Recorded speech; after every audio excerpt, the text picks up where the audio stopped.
right. I'm bringing us in, Jim. All right. All right. Welcome to the show, gang. This is the Cryptic Hodler with Mahesh Chookolingo and Jim Woodman. All right. So welcome to the show. So today, well, as you all already know, we're all into crypto. We do mining. We do a little bit of investing here and there.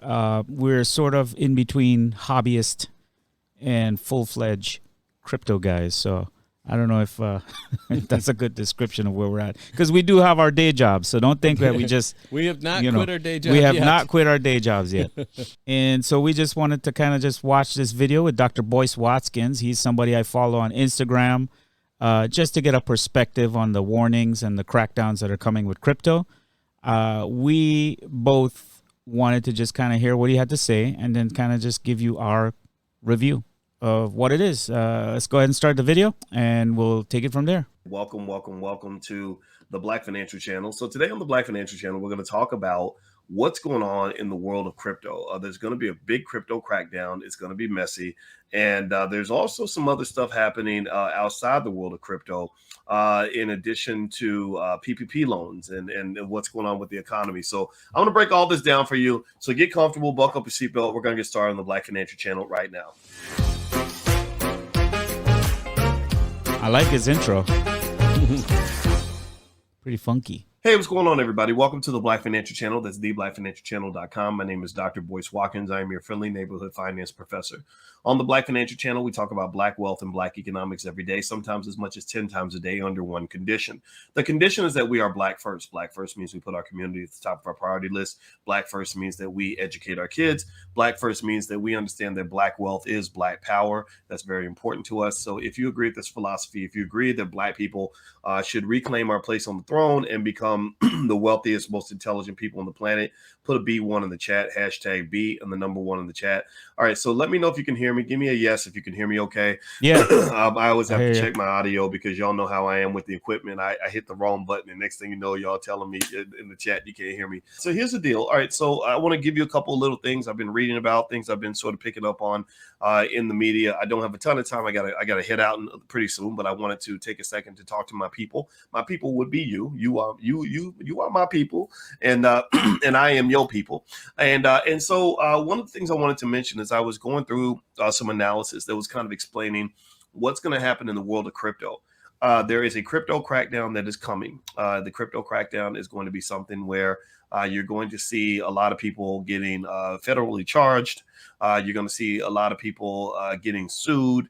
You're going to see a lot of regulators stepping in, and you're going to see a whole different crypto industry after the year 2022 than you saw before. The crypto space is no longer going to be wild west. You're going to start seeing more regulation. A lot of it was driven by what happened with DeFi, Finance, where they were basically sort of creating this alternative banking system within the crypto space with these so-called stable coins that were not really backed by anything. That caused just a major calamity where you start seeing bankruptcy after bankruptcy. A lot of what Professor Andrew Caroli, my dissertation chair, would refer to as contagion. Just the same way, like if I get a cold and I make everybody else in the house sick because I got COVID and I was in the kitchen and touching everything. Well, a lot of the crypto space is kind of like that. The crypto space is a place where there's a lot of negative financial contagion, a lot of bankruptcies occurring because Peter's connected to Paul and everything else. And that's going to change. They're going to start putting safeguards in place that are going to have capital requirements similar to what we have in banks. If you know, in case you don't know, I don't know if y'all know, how many of y'all know that when you put your money in the bank doesn't actually have your money? Does anybody know that? Give me a yes or no if you knew yes. that. If you knew that when you put your money in the bank, your money really ain't in the bank. Right. As soon as you put your money in the front door, they give it, they do something with it in the back door. Does anybody know that? How many of y'all know that? Give me a yes in the chat. Yeah, we know. Tell the money your bank right now does not have the money that you put in. They loan your money for more money. So the bank doesn't keep your money. The bank has a percentage of your money that is called a capital requirement. That means they have to keep a certain percentage of your money available in case you want it back. Here's the problem. If everybody wants all their money back at the same time, which is called a run on the bank, the bank can't pay everybody. You can't pay everybody at the same time.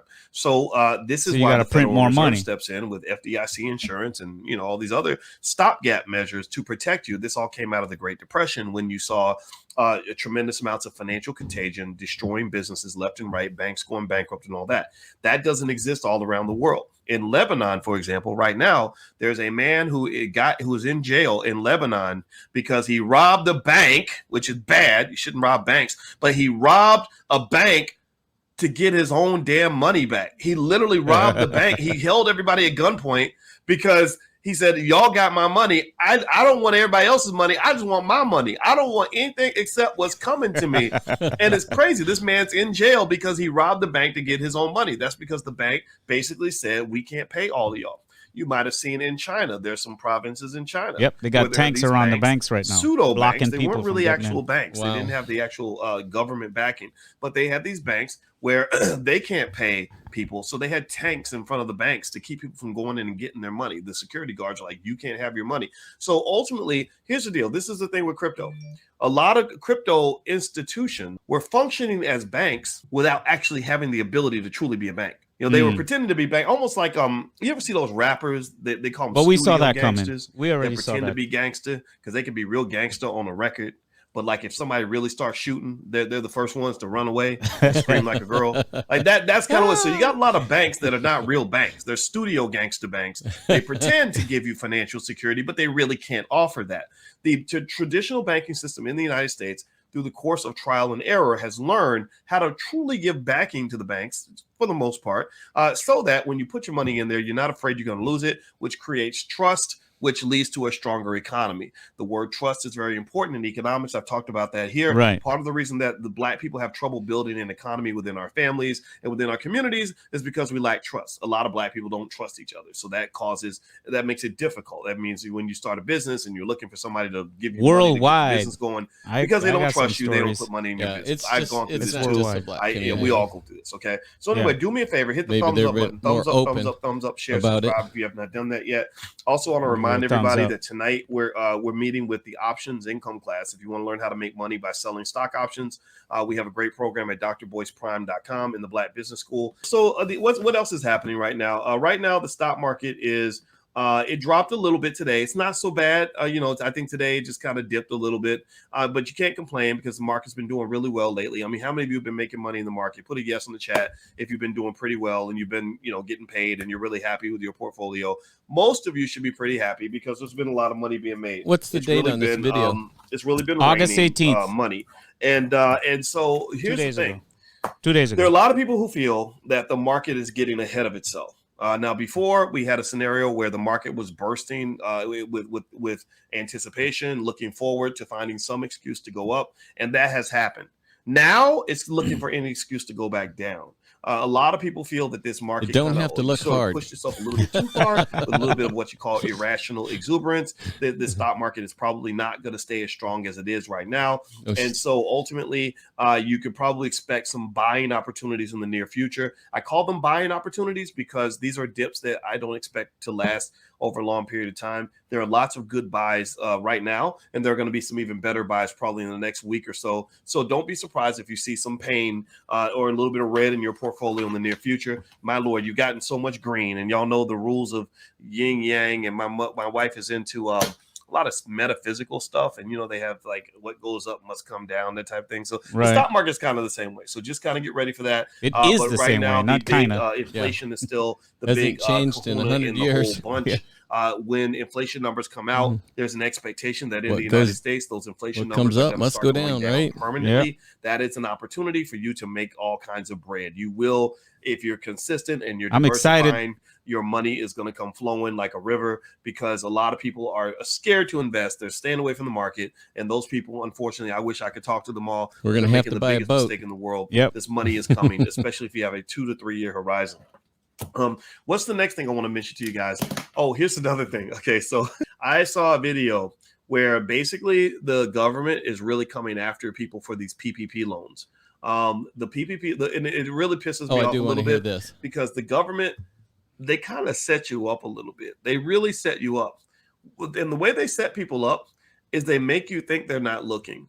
They make you think it doesn't matter. I remember Red Fox, before he died, Red Fox died broke, which was very sad. Again, this bad economic culture. We as people have to really work on our economic culture, a culture of keeping your money, not giving it away, growing your money, not letting it sit, spending your money with each other as opposed to giving it all away. I to love white Red man. Fox. He was Red Fox, hilarious. unfortunately, was hit by a bad economic culture. There's no excuse for a guy like that to die broke. No, true. Well, one of the things Red Fox did toward the end of his life, if I'm not mistaken, is he didn't file his taxes for several years in a row. And I can see people fall into that trap. I think Chris Tucker kind of got stuck in that trap as well.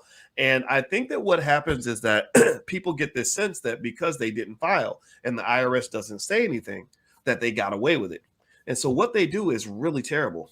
They will let you commit the crime all day. Like they'll let you walk in, like they'll put jelly beans on the counter and let you keep walking in, grabbing handfuls of jelly beans because you think nobody's watching. And then about a year later or 2 years later or 5 years later, they come back and say, we have all these recordings of you taking unauthorized jelly beans. So we're now going to come back and prosecute you. That's kind of what the government does. It really sucks. They did that to Ripple. Ripple is a cryptocurrency, Ripple or XRP. XRP, I own a lot of XRP. For many years, they made XRP believe that they were not a security and that they could trade just fine and that they were doing business legally. And then they come back after all these years and they're like, oh, well, all those years that we made you think everything was okay, we didn't technically say it was okay. We just didn't say it wasn't okay. And actually, it wasn't okay. So we're going to go back and hold you accountable for all those years. So with PPP loans, that's what they're about to do. The PPP loans are about to the government is about to go back and start collecting on all the money that was given away during the pandemic when they were kind of in crisis mode. Biden wouldn't do that. Letting anybody anywhere. Biden's not going to get this money. Yeah. Many of these people. I mean, the people. If you did the process and you got forgiven on that, they shouldn't be able to come after you. All those people, and I hope you're not in that category. If you are, I don't know. I don't know. What given away during the pandemic when they were kind of in crisis mode. They were letting anybody anywhere apply for these loans and get this money. Many of these people did not have businesses. They had phantom businesses. The government is coming for that. I have a phantom business, kind of, sort of. Well, did you see where Pelosi's husband got a multi-million-dollar PPP loan? Yeah. I'm sure they paid it back right away just to stop false information from happening. P. Diddy, a bunch of different rappers. Yeah. There was a whole bunch of That's what the people. 80 listen. All these people got these PPP loans, and these are multimillionaires. Yeah. What did they need the loans for? I'm like, oh my God. I mean, if you put free money on the table, and you have a business and you see an opportunity to use it to build your business or invest, you're not going to take it? I mean, that's how it was seen for everybody. Well, I know a lot of people that tried to apply for it and it was gone. The people who really needed it. That really needed it. Yeah. I know. I have a cousin, the same thing. They worked. They didn't know the right people to go to that process fast enough. There were a lot of them were left out in the cold. Yeah, man. Yeah, it was very uneasy. But anyway, I think that's what the whole militarization of the IRS is all about, is about coming back on everybody who had to depend on the government. Here's a perfect example of why you don't want big government. If you're listening right now and you're one of those like, oh, more taxes, bigger government, this is that day. Like, this is that moment when you need to open your eyes and realize, like, everybody who had to lean on the government in a time of crisis, guess what? They're coming to collect their dues. Well, every government that's crashed, and gone into poverty and where they can't survive, they're running around with wheelbarrows full of money to buy a loaf of bread. Yeah, Guyana was one. Venezuela is another one. We're getting there. This is the exact process they went through to get there. Right. And it continued down this path. If it continues down this path, we're right behind those third world countries doing the exact same thing. Now back to us for crypto. What was your take on what do you think is going to happen with all this cracking down on crypto? I think you were right. He was partially right that you're going to see some more low lows before it starts to come back. Yeah. He didn't really go into. It's all red now. Which depends on what time. I'm an hour up here with a 500. This is a cool website, guys. It's called cryptobubbles.net. If you could see it on the screen, it's cryptobubbles.net. All right, I'm going to drop from the top 100 to the top 500. Let's do the top. Okay, let's do top 500. I just switched. Oh, wow. Look at that. Look at that.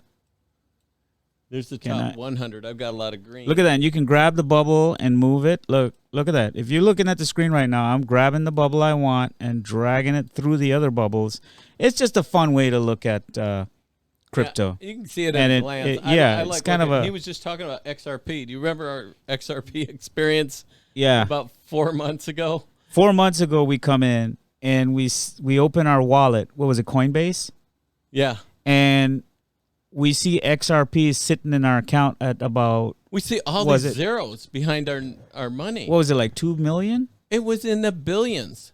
200 and something billion. Yeah, I mean, there was so many zeros. I was like, how much is this? How much is it? Yeah, and so we decided to go into cash out mode and we're like, transfer. Yeah. We wanted to buy Bitcoin with it. We wanted to convert to Bitcoin and say, well, hey, because it's an altcoin and we don't really trust altcoins, so let's move our money. And then when we started, that's when we started seeing the errors where a thing would pop up and say unable to move at this time or something like that. Unauthorized to move this currency. And there's been a lot of stories like that. Dennis, our friend from Davenport, he had a similar incident, but his own was actual money he got screwed on, where they gave that same message when he tried to sell, and it said, you're not authorized to sell at this time. And then they waited until the value of that money dropped. Mm-hmm. And then they allowed him to sell. And he was so furious. I think he joined a lawsuit against them. And a lot of other companies did that. Robinhood did that during the whole AMC GameStop run. I mean, you know, he was referring to the wild, wild west of the cryptocurrency industry. And it literally has been, and still is. There is so many pump and dump, you know, communities out there right now. It's kind of like penny stocks, right? Well, I mean, they all join together where they, you know, in force, and they pump a coin up, and then they get a lot of people to come on board with them, knowing that they're going to get FOMO in action here. Yeah. People are going to be fear of missing out on this pump and dump, and they're going to jump on there. Right. But there's only a few people at the top that are really in on it, and they dump before they tell everybody else that they're going to start dumping. Right. And those people at the bottom are left holding the coin. We're like, if we had to look at ourselves, we're like the little fish on the bottom of the whales that latch on and just sucking, waiting for whatever plankton we can get. Yeah. Or maybe I think they feed off the whale, right? Something like that. I guess that's how you can look at a small investor. He's just there trying to collect the crumbs as they fall. I'm just trying to hang on. You know, this whale's moving through my life. Robert Kiyosaki, I think, did a good breakdown of the type of economics we have in the world today. And I think his explanation was pretty good. He said that you need to understand that we live in a world of bubble economics. Go figure. Look at the screen, right? We have bubbles on there. And that's actually a good way to look at it. It actually puts your mindset in a better frame of mind to invest, because now the entire world economy is a pump and dump. Right now. Well, the thing is too, you've got to have a strategy, and you've got to stick to your strategy. You cannot jump around like a rabbit in a clover field. Oh, here's a good spot. Here's a good spot. Oh, I'm going to try this. Oh, this is better. Right.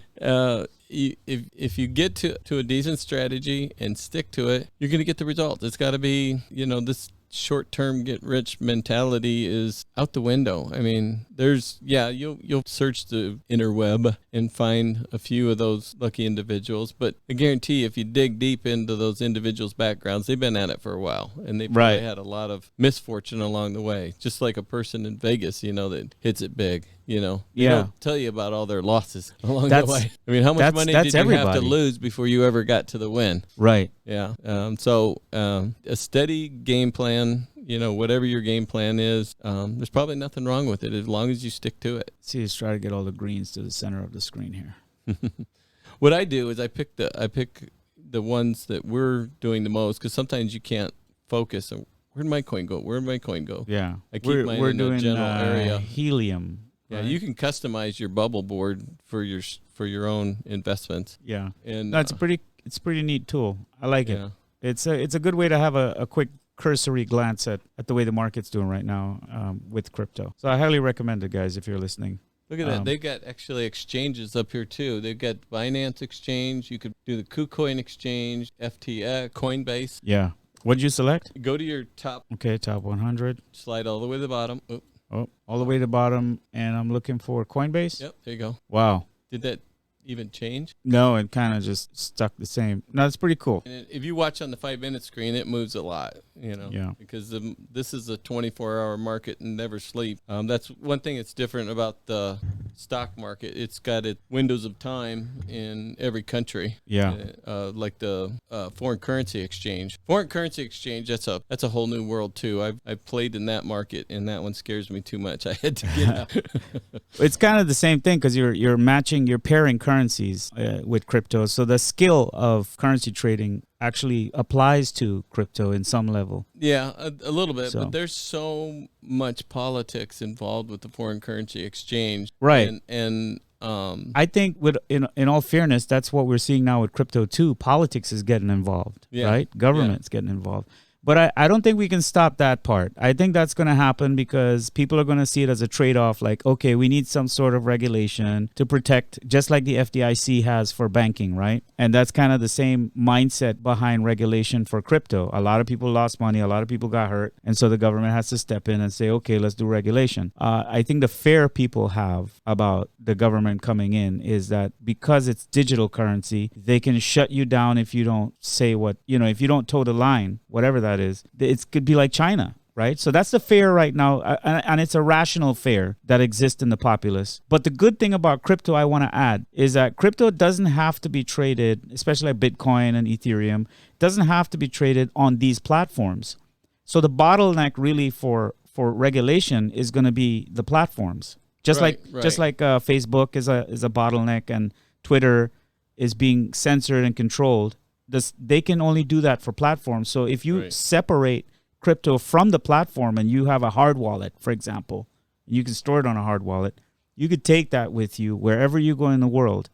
No one can regulate that. So you have, for me, I think the advantage to like the originals like Ethereum, Bitcoin, Shiba, and a few other ones, HNT is, well, I'm not too sure about HNT. We'll have to look into that because that is a platform it's on already. So I don't think you can get HNT like you can Bitcoin and put it on a flash drive or put it on a drive. Cold storage, I think they call it. Take it with you. But it's okay because I think that's why we are diversifying ourselves for that reason. You can because HNT is also worldwide though. It's across a lot of countries.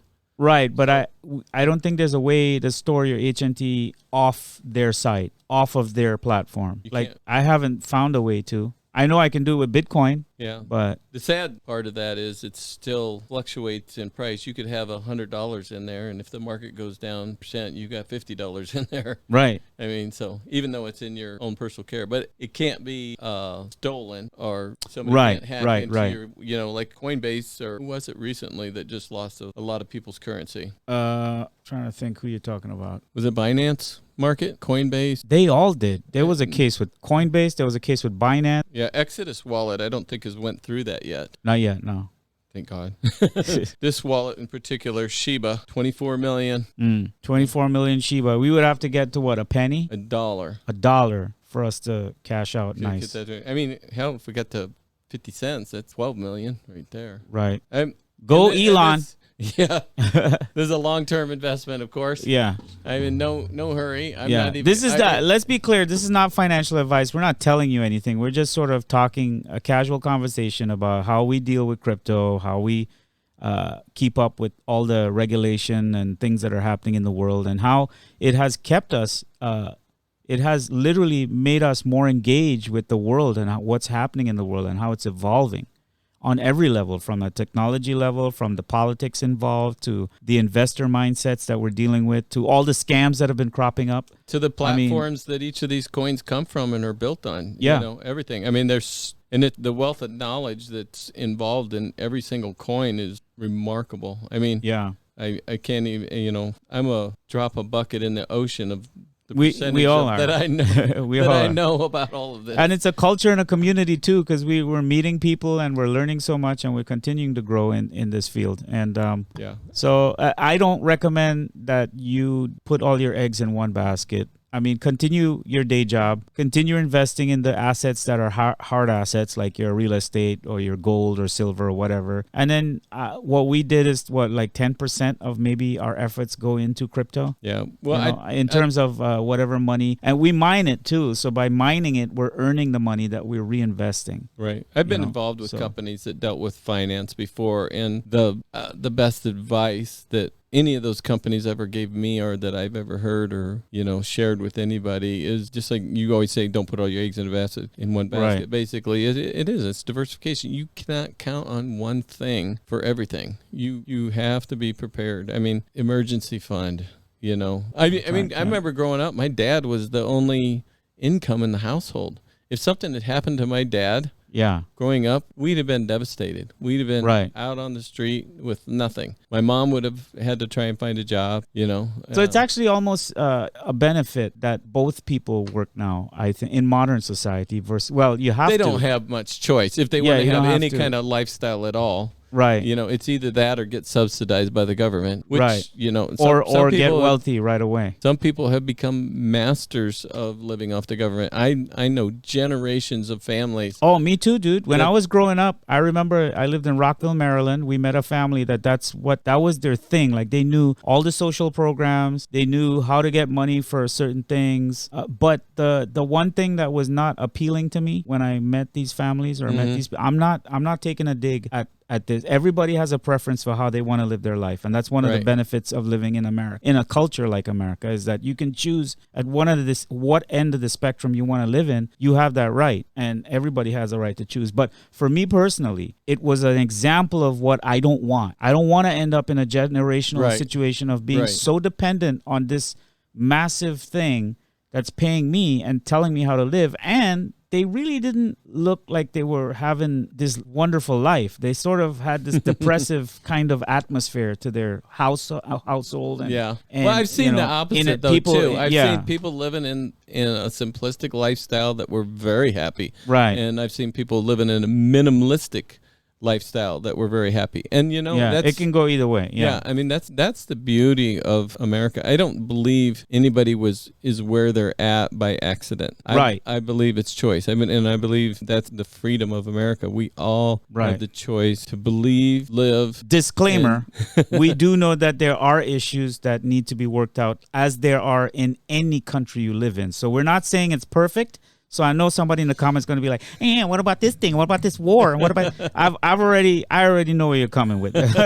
so don't worry. We acknowledge and we're aware that there are issues, but every country has that. Choice. Yeah. It comes down to choice. If you want to focus on those issues, that's your prerogative. That's true. You could spend your lifetime being an activist or working on trying to fix legislation or going to your congressperson or whatever, and whatever the processes are. And I don't believe those people do that because they don't want to. They want to be involved. They want to get involved. They want to bring attention to these things. It brings meaning to their life. There's some sort of fulfillment that comes from that. For me, no. Yeah. I've been down that road. I've been in my own activist things and trying to change the world. Years and what did you come back to? Did you come back to the realization that you had to take control of your life if you wanted to see a difference in the world? Was that the thought process that brought you back to? I think having a family and a unit and responsibility to that family changed my mind perspective a little bit. I wanted to bring my family and instill positivity, not negativity. Right. That I wanted them to see there's things in the world that need to be fixed, but it's not a FTW situation, What's FTW? Well, my youngest son, at one point in time, we noticed something was going on. We tried figuring out what it was, but he had been watching news and hearing stuff at school, and he literally didn't believe he was going to survive to make it to the year he was 18 years old. He was younger. He was probably 7 or 8 years old. All young people go through this. Yeah, I went through that too. He thought the world was going to be destroyed and gone before he even grew up. So he had this FTW attitude. And it is the F word, F. Yeah. And the T is for the a world. Yeah. Okay, I got it now. I'm sorry, I'm a little slow. FTW. I like that. That's a T-shirt right there. No, there people who were tattooing it on themselves. You still see it today. Yeah.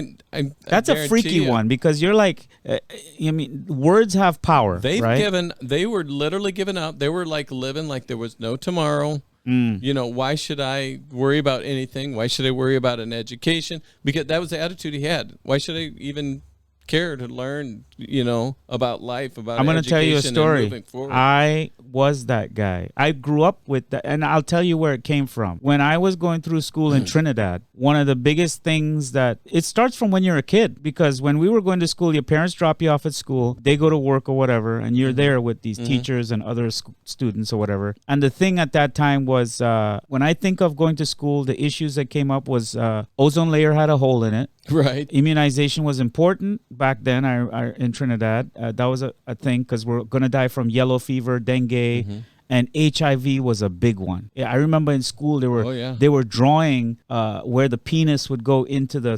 whatever, and explaining to put a condom on. I mean, I was 9 years old, 8 years old. Yeah. And they're explaining this stuff to me, and then they would say the best thing is no sex at all. And because we're going to spread this virus. Yep. And then they went into overpopulation. The world is overpopulated, and we have to bring that number down if we are going to survive the coming years into Y2K. This was leading up to Y2K. Now, Y2K became the computers crashing and the world will end thing later on. Right.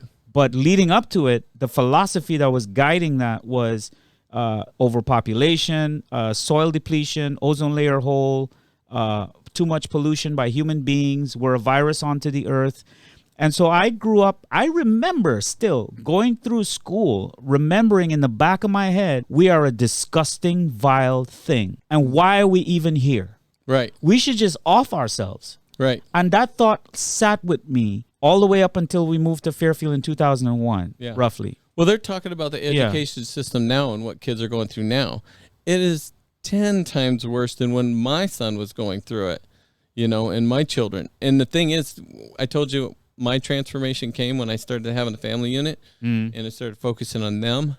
If I had not have had that approach at what was going on in my children's life, and I was more focused on world problems and issues and, you know, being an activist and stuff like that, my family, my kids probably would be the same kids that are going out right now, destroying 7-Elevens, you know, cold cocking people in the street from behind, doing that. So these people have probably come from families where those families did not get personally involved in their children's life, did not personally teach them morals and of course, understanding. 100%. 100%. I'm telling you because I was that guy.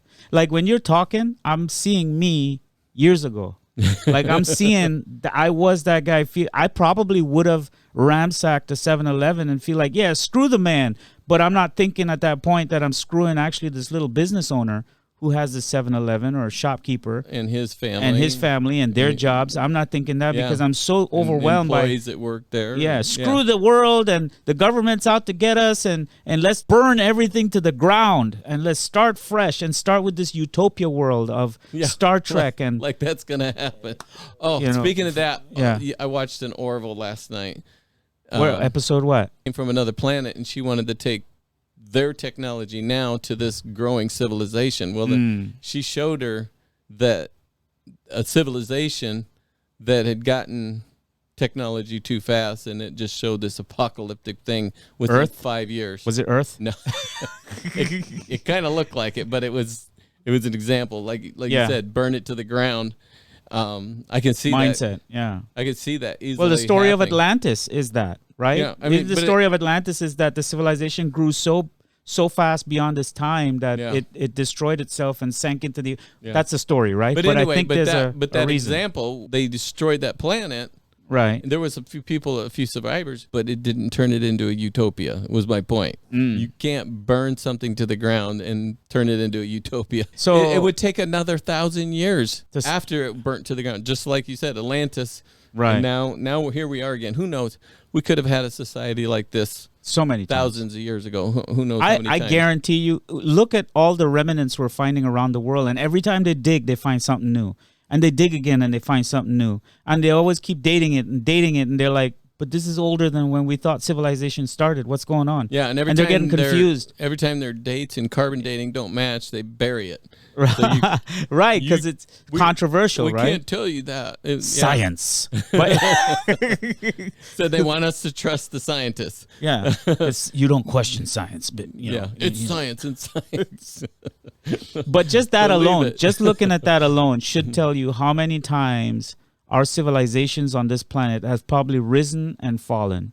And it's worthwhile taking a note of that, because if we can understand the patterns that we have as a civilization, as a species, we can keep improving ourselves. It's like when we're writing software. I'm in the tech field, so when you're writing program, sometimes it's good to wipe the whole thing clean and move on. If you're trying to build on new hardware, that's a different story. Right. But if you're on the same hardware, how they keep upgrading is they build upon the previous version, and then they keep building upon, and then sometimes they got to remove a little small slice of something to get it to run good over here.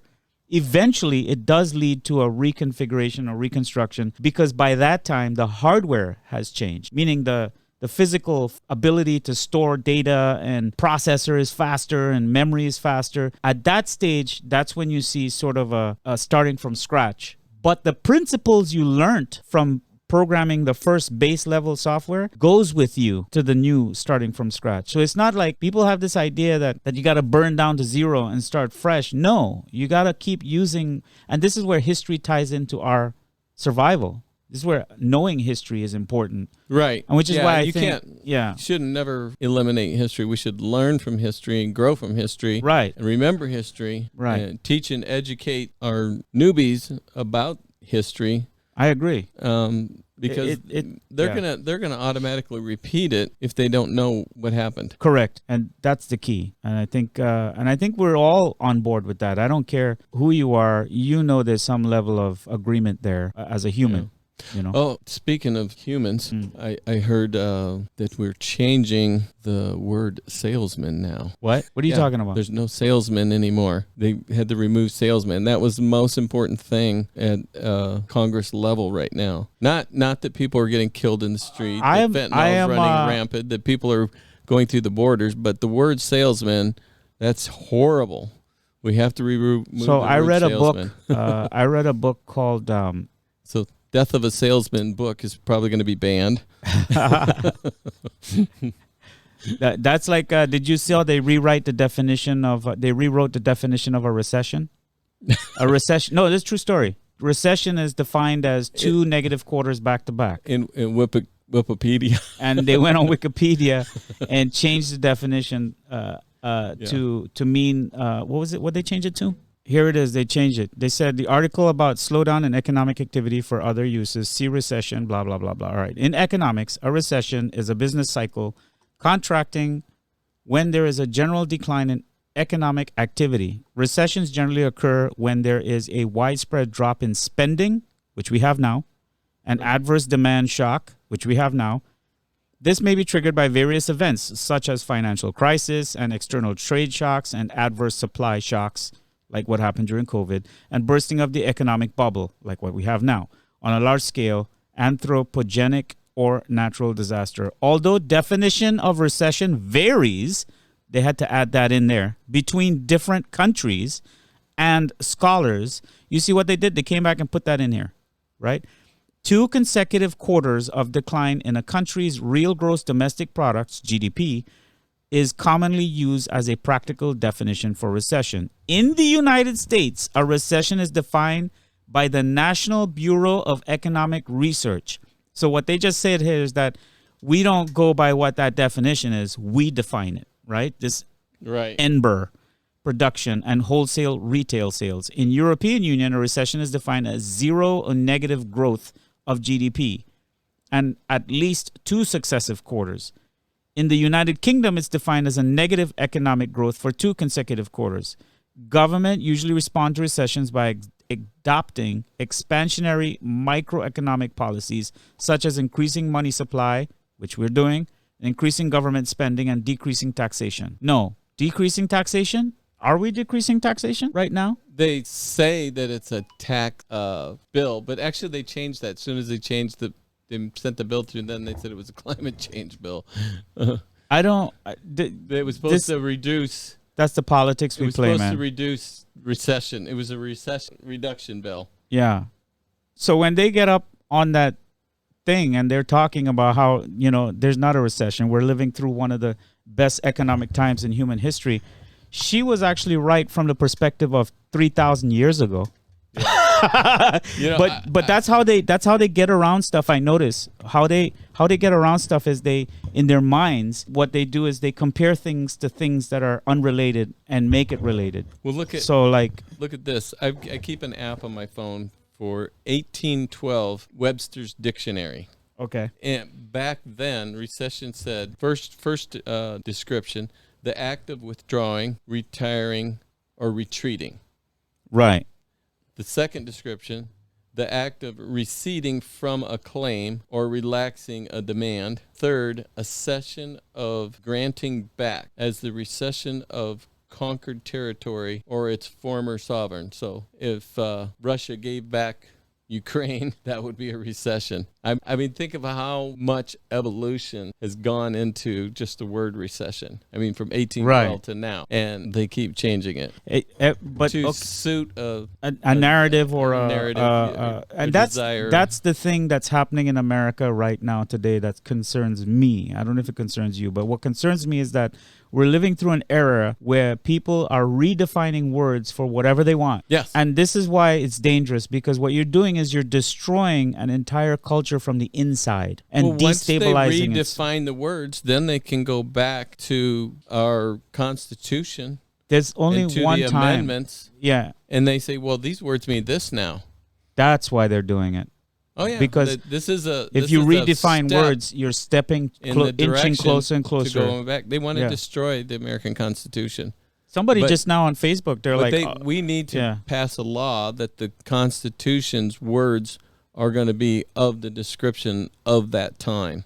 Right. There should be an amendment, a law, or something put in there. Oh, you just sent the internet wild, man. Everybody's like, what?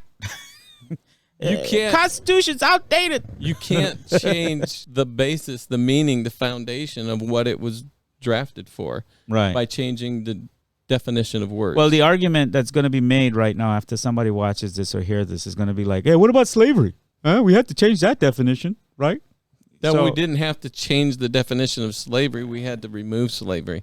Right. Which I am 1,000% behind. I mean, the Democrats have always wanted to keep slavery in place. And then economic slavery is still a game today. People don't realize, but it's in the form of education. They're changing the definition again to mean something else. I mean, man, there's slavery, no ground to stand on. According to the slavery definition today, if you're a football player, you're a slave. If you're, worker of a corporation, that company has enslaved you with the paycheck, the ball and chain, but that's still a choice. So it's not really slavery. Any one of those people can walk away from that at any time. Right. Well, Bob Marley, one of my favorite singers, he always used to sing this song called Emancipate Yourself from Mental Slavery. That's what he was talking about. Because slavery is a mental. You remember that time Kanye West got careful there. I know. I know. Let me. I want to wrap it up. I want to explain what I mean. Right. What I mean is, I'm not saying that physical oppression doesn't exist. Of course, a human being can come and put you in chains and have a physical exertion of force over you. That is real. That's a physical thing. Right. But what I'm trying to say is, at some point, you have to accept that. Yeah. Like mentally, you have to talk yourself into like, you're broken. You're like, I'm a slave. But what happens when all these so-called oppressed slaves realize that, wait a minute, I had to agree to this. I had to agree to play this role of a slave, and I agreed to accept that his role is my oppressor. Yeah. So the decision, each party made a decision to play an acting role in a movie. Right. So the minute this one realizes, wait a minute, I'm not a slave. Yeah, he might be physically holding my body or chaining me down, but I don't have to play that role in my head. I don't have to be that in my head because he can't control my head. Yes, he can by beating me into it. Right. No. But what I'm trying to say is, okay, let me try and I'm trying dig yourself out. I'm trying to dig myself out here. Is that what is meant by emancipate yourself from mental slavery is the more educated. That's why when people go to prison, what's the first thing they do? The ones who are successful and come back out. What's the first thing they do when they go into prison? Prison is slavery, right? It is a form of slavery. It still is to this day. Well, I think the division has to go maybe indentured servitude versus slavery. I think there should be a line drawn there. True slavery was brutal. Men and women were kidnapped from their country. But by the way, it still happens. And then it still happens. Sold into a life of hard labor or whatever. I'm not denying that. I'm not saying so. This is where it gets tricky. But that's what I'm saying. The word slavery is being watered down because. I see what you're saying. So what I should be saying is indentured servitude. Yes. Is instead a mindset of using the slavery. Yes. Yeah. Slavery is physical exertion of force upon another human being, right? So I get that, but how did they seek liberation? Didn't they have to make a conscious decision in their minds to realize, like, wait a minute, I don't have to get a whip cracked on my back? And then they started formulating a strategy and a plan and getting alliances and building a world to fight for that freedom, right? The fight for freedom comes from the liberation of mind. Right. I mean, the history of... And that's how I tied it back. Boom, take that. The history of getting out of slavery is... Right. It should never go away. That history should be upfront foreknowledge.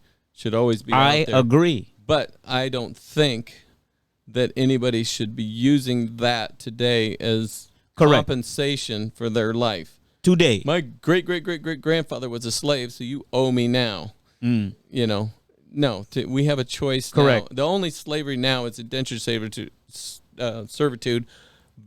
And to be honest, there is child slavery now. We have child trafficking, all of that stuff's going on. There's people that there's actual slavery still in after Gaddafi got killed.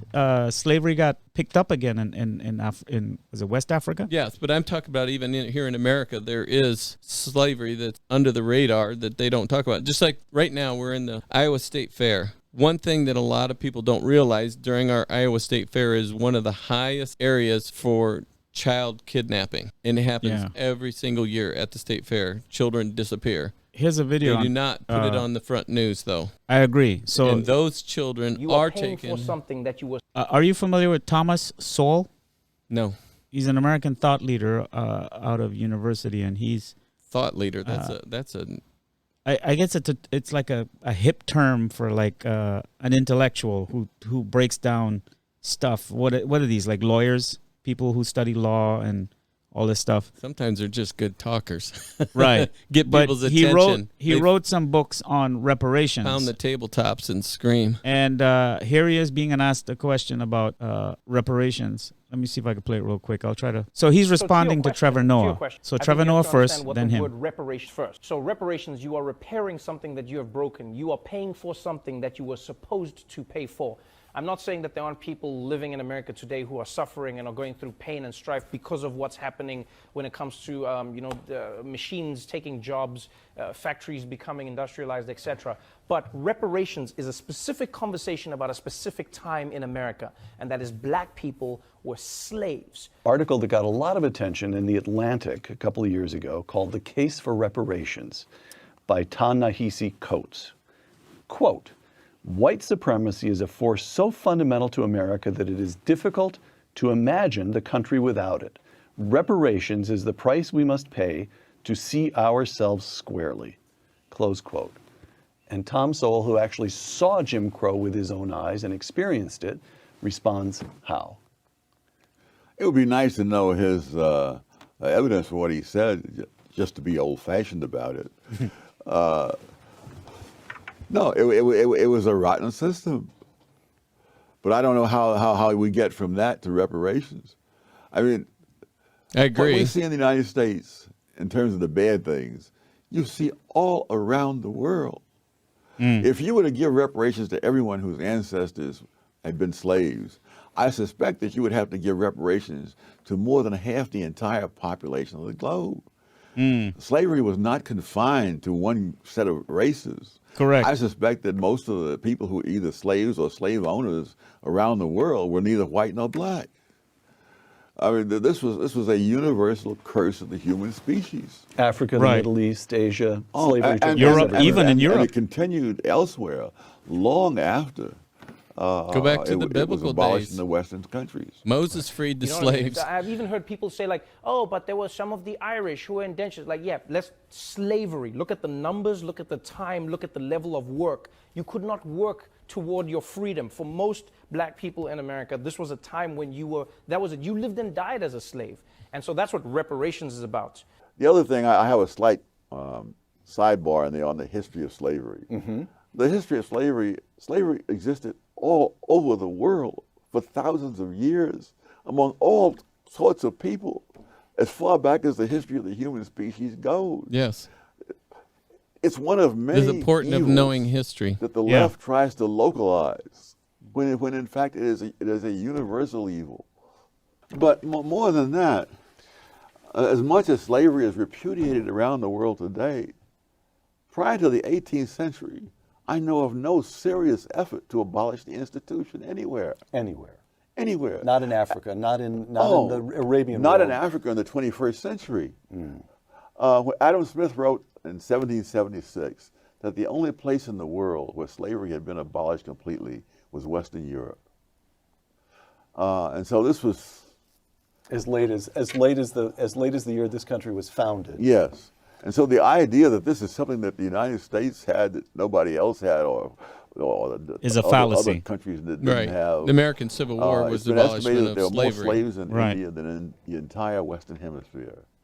And that's before and after Columbus got here. Right. And so I hear what you're saying, but I think that's a completely separate conversation that needs to be had about the now.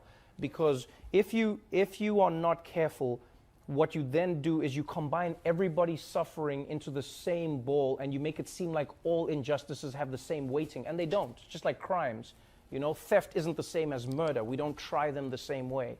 And as much as there is a white person who's suffering today, You know what? I In feel God's eyes it is. because I know what it's like to be poor. I know what it's like to suffer. I didn't come from a wealthy family. We struggled when I was growing up, but I also understand that there are levels of that suffering. You know, and so sometimes white people, it does block a white person because you go white privilege, and a person goes, I'm poor and I'm white. Where's the privilege? You know, white people are like, I wish I could activate my white privilege. I wish I could do it right now. White privilege, give me something. I get that. I get that. I don't Trust think he me, does get it. I really don't. It is hard to accept that you have benefits because of the color of your skin if you cannot see the benefits that you have. The book that I'm writing now, I discovered this is true not only in the United States.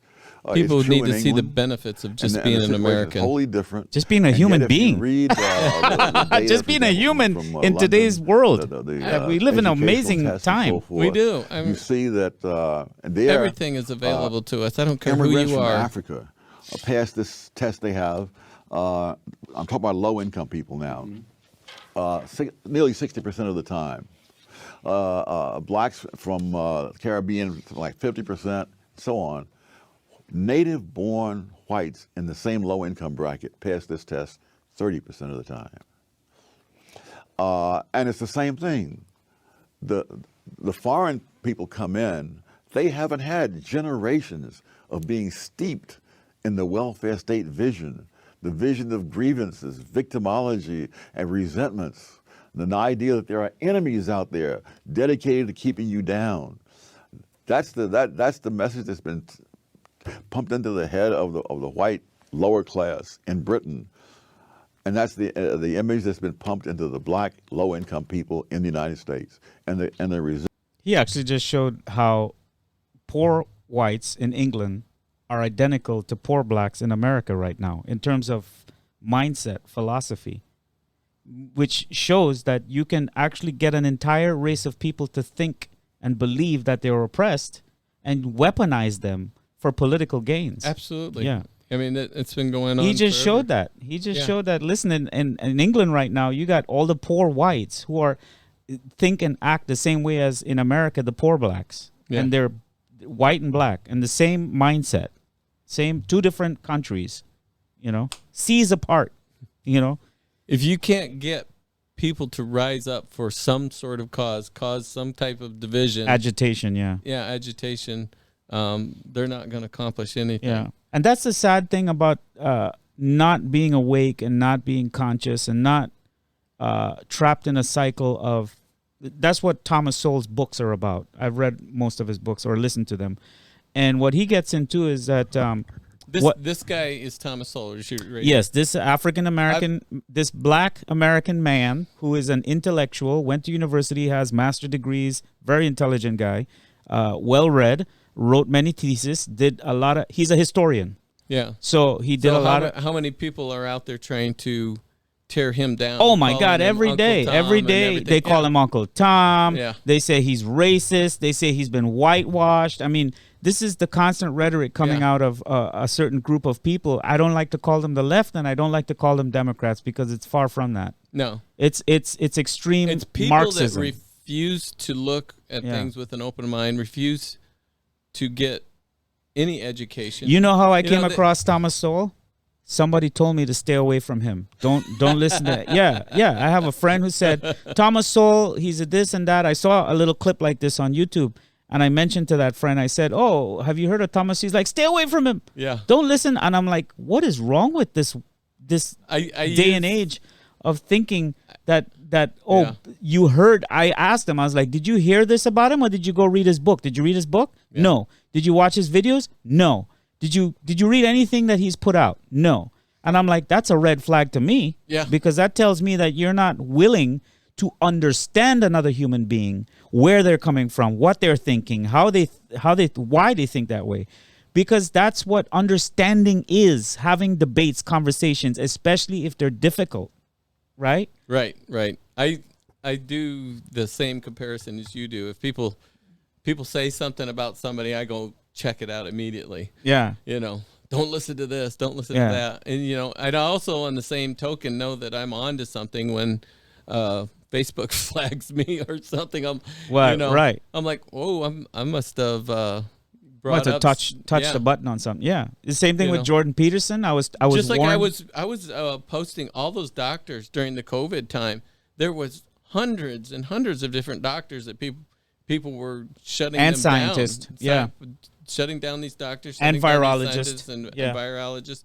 And I started investigating all of those. And then when I started posting some of their stuff that they were it was flagged as false information. Yeah. I was blown away. That was when I woke up. I was like, wait a minute.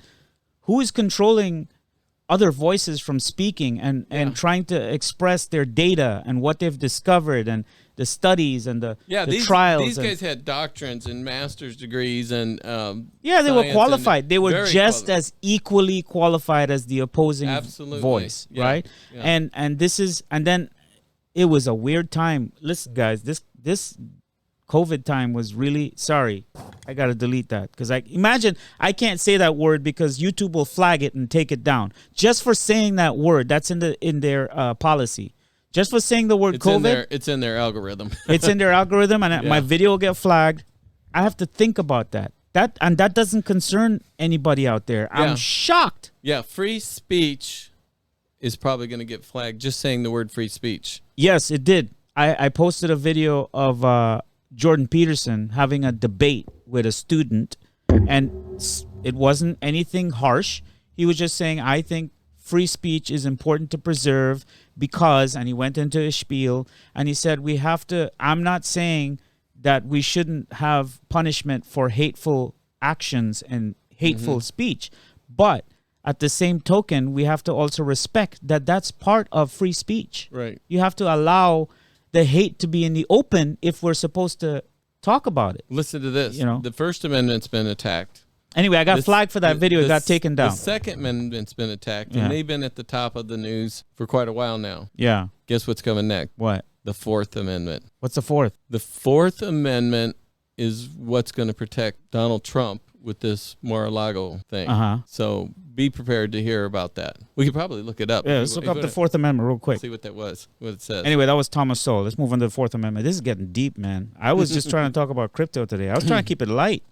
With just like you said about the crypto, everything's becoming political. Yeah. It's seeping into every area of life. I mean, I don't think we can stop it, because right now what America is going through is this transformation, and there's all this stuff getting injected in culturally. Yes. Because culture is politics. Right. Whether we like it or not, culture is politics.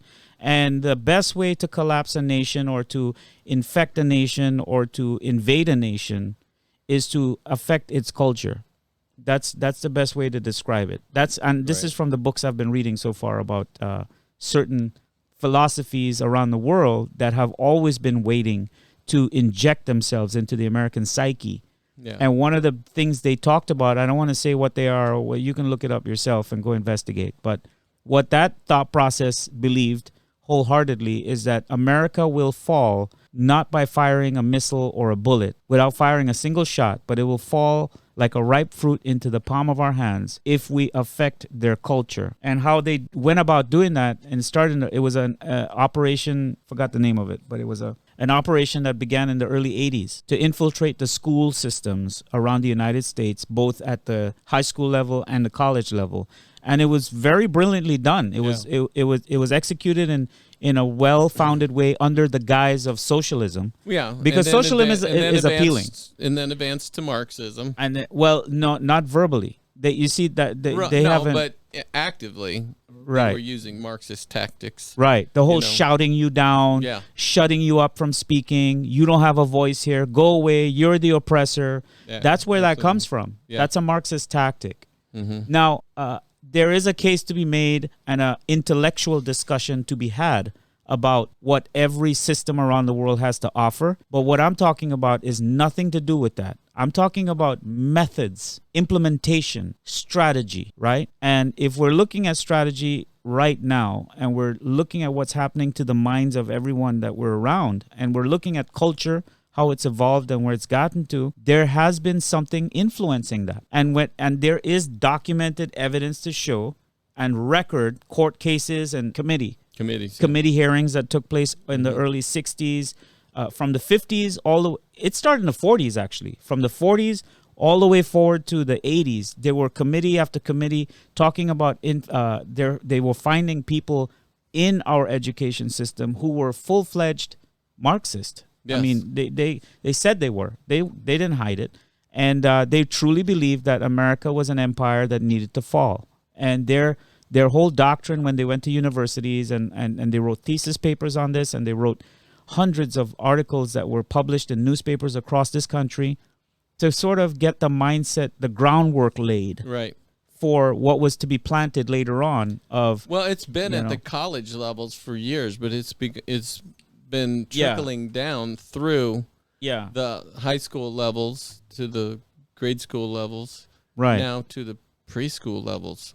Yeah, and so the advantage. The younger they get the children, the more they can influence them. Yeah, that's what Hitler did. When Hitler started putting, I'm not comparing us to Germany, but there are some elements that are similar. Okay, this is why it's important to study history, because when you learn history, you start seeing little things, little nuggets of repetitious cycles that creep into the present, right? Yes. So the strategy of getting them when they're young is something that China has done. The Maoist, the Mao regime, that's what they did. They knew that they had to sort of like work the older generation to the bone to build a new infrastructure, literally. Right. And then the up and coming generations, they were kind of spoiled and groomed and got a good education and grew up in this, with making good money and going into the workforce and stuff. But they already were groomed into that, to think that the government is who did it for me. My government put me through school. My government gave me the life I have. My government. So I am now loyal to the government as my parent. And so the idea behind that was to psychologically rip the child away from the family structure that the mother and father had, and make them this new citizen that now they are where they are. But that's a strategy they used. They had to go in with the culture wars. Right. And the level of stress that it puts on them kids is unbelievable. Yeah. So now the kids... the psychological stress is just tremendous. Yeah. And some of them don't survive it. But that's how you, there's CIA studies and about this. This is all open data. You could go search. This is not top secret stuff. This is not conspiracy theory. This is actual declassified stuff. The whole operation. Might want to use DuckDuckGo to DuckDuckGo, yeah. Don't use Google. Yeah, it would be harder to find on Google. Not here. Continue to pull up that Fourth Amendment. There's thousands of stories. There's thousands of stories about. You might have even brought up that the Fourth Amendment, the right of the people to secure their persons, houses, papers, and oh yeah, I read this one the other night on one of my episodes. Effects against unreasonable. That's it. That's interesting. I read this the day of the FBI raid on one of my Trump episodes on my other channel. Well, this directly involves the raid. And particularly describing the place. So this is why they have to prove why they went into your home. And if they cannot prove a viable, legitimate reason, they now can be penalized for what they did. And that should come first before they redact everything that they taken, and they want to redact the right of the people to secure their persons, houses, papers. Guys, read your Constitution. Even I don't remember. I have an app on my phone too that I installed to get it. What's the time look like? Are we running out of time? We should probably get things wrapped up here. Yeah, we're going to go ahead and wrap up. We kind of diverted from crypto. We started talking about crypto and we kind of went into politics. But as we said, it's all tied in. It's all mixed in. And there are a lot of things that concerns that we have. And I don't think it's wrong to have concerns as a human being. And I don't think it's wrong to have conversations and discussions with each other about it. And we're not echo chambers. We're very open-minded, and we talk to people across every spectrum and every idea because we want to understand each other, right? If we're going to get to a place of understanding, we have to be willing to have the conversation about the tough things that are hard to talk about. Well, like you say, we all want the same results. It's just the path that we choose to get there. Right. Everybody's path's a little bit diverged. And you know, that's the diversity that we talk about, right? America prides itself on being diverse. That's the diversity we need to covet. Yeah. We need to covet diversity of we should thought. Embrace that. We should. Yeah. We should not is wonderful. Demonize it. We should embrace it. And actually, that is the highest quality we have as a nation, and that we can rally around and that we can take pride in and set an example to the rest of the world for. And we've done that in the past, and we can do it again. So I have hope. I have a glimmer of hope. Thank you for watching, guys. We have to wrap it up. We have lives we still have to go live. And I could do this podcast all day. I'm pretty sure, Jim, maybe. Thank you for watching. We hope to see you on many more as we learn, grow, and inspire. Take care. Jim? I'm out. All right. We're out for the day, guys. Thanks for listening.